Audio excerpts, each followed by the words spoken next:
Hello guys, welcome to cyber planet. আমার নাম সায়ন আচার্য। আজকে আমাদের টপিক হলো কম্পিউটার ফান্ডামেন্টাল পার্ট 1। আমাদের এই চ্যানেলের প্রধান উদ্দেশ্য হলো যাতে আমরা বাঙালিরা কোনো দিক থেকে কম্পিউটার বিষয়ে পেছিয়ে থাকতে না পারি। তাই সবার কাছে অনুরোধ, যাদের কম্পিউটার বিষয়ের প্রতি একটু হলেও আগ্রহ আছে, আমাদের চ্যানেলটিকে সাবস্ক্রাইব করো এবং আমাদের সাথে থেকো। কারো কোনো প্রশ্ন থাকলে কমেন্ট বক্সে লেখো, আমরা যথাসাধ্য চেষ্টা করব তোমাদের উত্তর দেওয়ার। So without wasting any time, let's get started.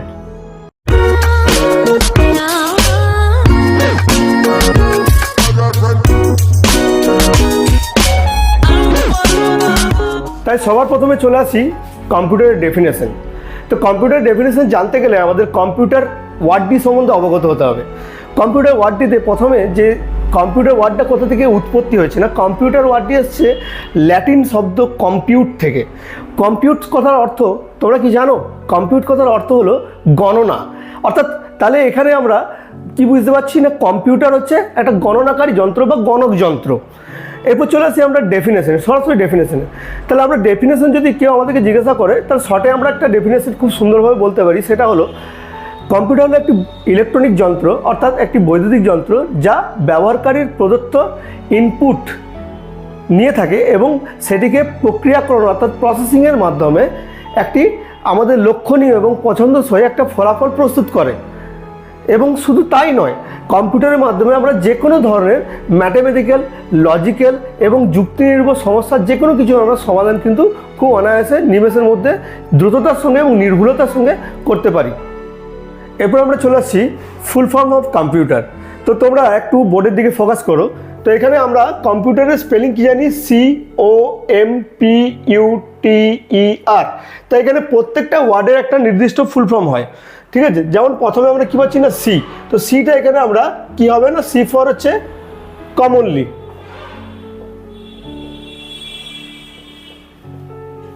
C for commonly. তারপরে তো পাচ্ছি আমরা কি না, ও। ও মিনস অপারেটেড।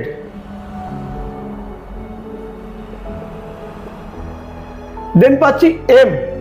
এম ফর হচ্ছে machine.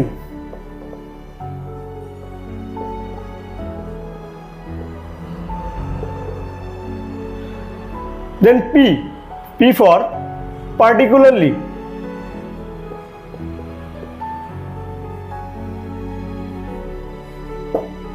Then U. U for used for.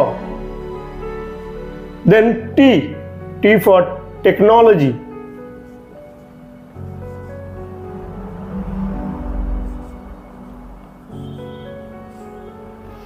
Then E.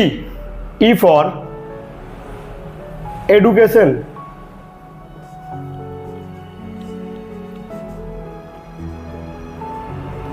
Then R.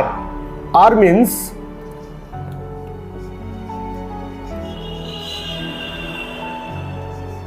Research.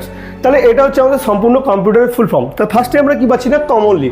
Commonly করার অর্থ হচ্ছে সাধারণভাবে। দেন হচ্ছে অপারেটেড। অপারেটেড মিনস পরিচালিত হয়। দেন হচ্ছে মেশিন। মেশিন মানে আমরা সকলেই জানি যে যন্ত্র বা যন্ত্রাংশ। তারপর হচ্ছে পার্টিকুলারলি মানে সাধারণত। তারপর হচ্ছে used for. Used for means ব্যবহৃত হয় বা ব্যবহারের জন্য। টেকনোলজি মিনস প্রযুক্তি, আমরা সকলেই জানি। E for education. এডুকেশন মানে পড়াশোনা। আর ফর রিসার্চ। রিসার্চ মানে হচ্ছে গবেষণা। তাহলে এখান থেকে আমরা একটা শর্ট ডেসক্রিপশন আমরা পেয়ে যাচ্ছি না, সাধারণভাবে পরিচালিত এমন একটি যন্ত্র যেটি সাধারণত ব্যবহৃত হয় প্রযুক্তি, পড়াশোনা এবং গবেষণার ক্ষেত্রে। তাহলে এখান থেকে আমরা এক লাইনের একটা আমরা কম্পিউটারের ইউজেস আমরা ডেফিনেশন থেকে পেয়ে যাচ্ছি যে কম্পিউটার কী কী কাজে ব্যবহৃত হতে পারে। তো এতক্ষণ আমরা আলোচনা করলাম কম্পিউটার ডেফিনেশন এবং কম্পিউটার ফুল ফর্ম সম্পর্কিত বিষয় নিয়ে। এরপর আমরা চলে আসছি পরবর্তী বিষয়, অর্থাৎ কম্পিউটার ডিভাইস সম্পর্কিত। তো তোমরা সময় ওয়েস্ট না করে দেখতে থাকো। ডিভাইস। ডিভাইস বলতে আমরা যা বুঝি তা হলো যন্ত্র বা যন্ত্রাংশ। কিন্তু কম্পিউটারের ক্ষেত্রে ডিভাইস হলো সেগুলি যা আমাদের কম্পিউটার সিস্টেমটিকে পরিপূর্ণতা দিয়ে থাকে। এক কথাতে যা বাইরে থেকে প্লাগ ইন করে থাকি, যেমন keyboard, mouse, joystick, light pen, scanner ইত্যাদি। তোমরা এগুলি চাইলে নোট ডাউন করে রাখতে পারো মনে রাখার সুবিধার্থে। কাজের উপর নির্ভর করে কম্পিউটার ডিভাইসকে চারটি ভাগে ভাগ করা যায়।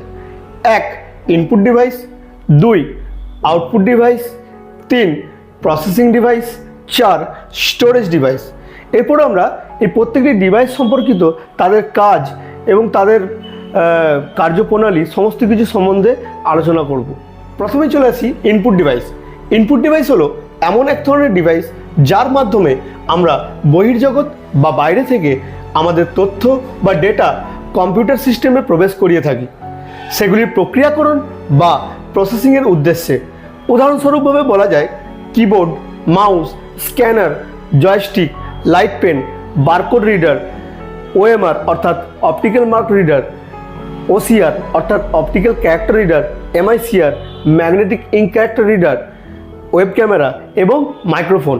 তো এই যে উদাহরণগুলো আমি বললাম, এর মধ্যে থেকে সবথেকে অতি পরিচিত দুটি উদাহরণ যেটা আমরা সকলেই জানি বা দেখেছি, সেটা হলো এক হচ্ছে এই কিবোর্ড আর 2 হচ্ছে এই মাউস।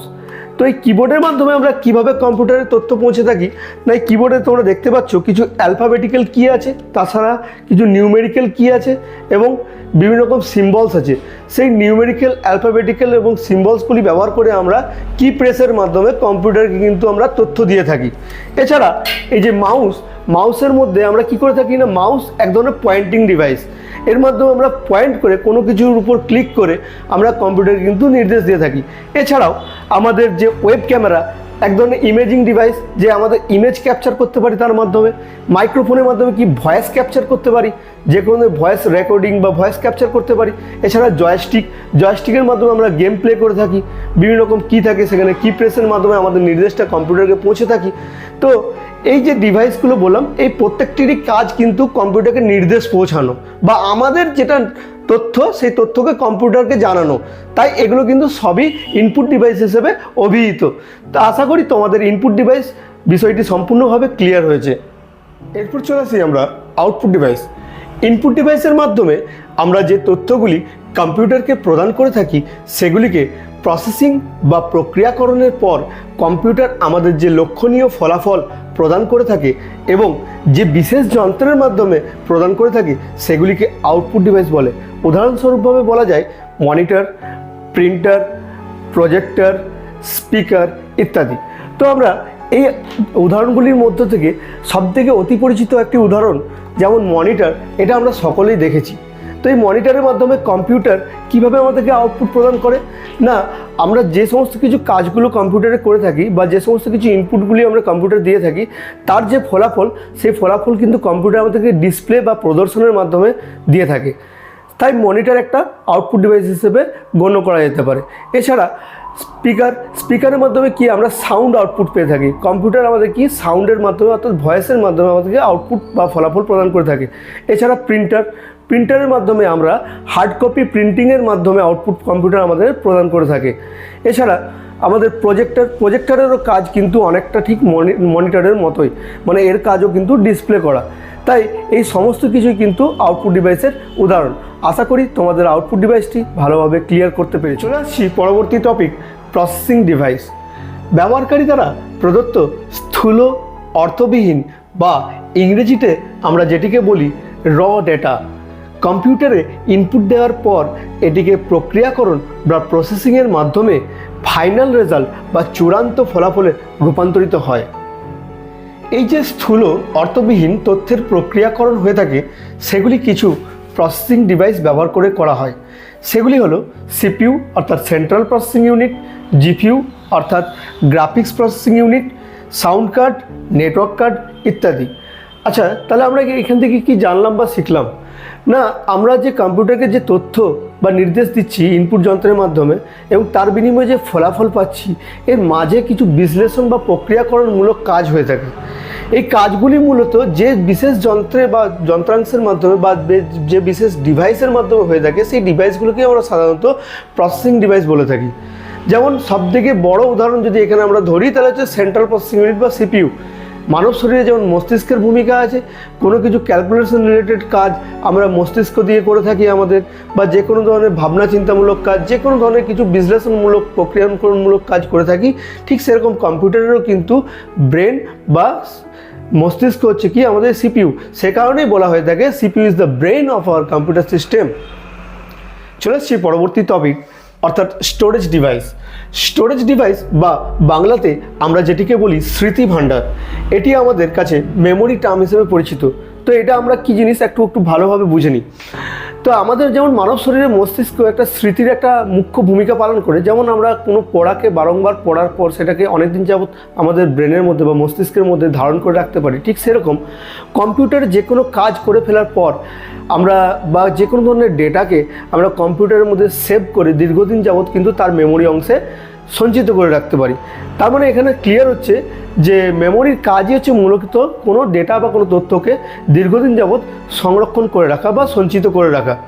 তো আজকে এই ভিডিও ছিল এইখান পর্যন্তই। আজকে আমরা কি শিখলাম না, হোয়াট ইজ কম্পিউটার, কম্পিউটারের definition, full form of computer, devices and their types and their description. তো আজকের এই ভিডিওতে আমরা এই সমস্ত কিছু জিনিস কভার করেছি।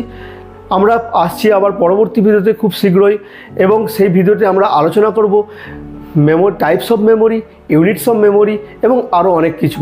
ততক্ষণ পর্যন্ত তোমরা সঙ্গে থেকো, লাইক করো আমাদের চ্যানেলটিকে, সাবস্ক্রাইব করো।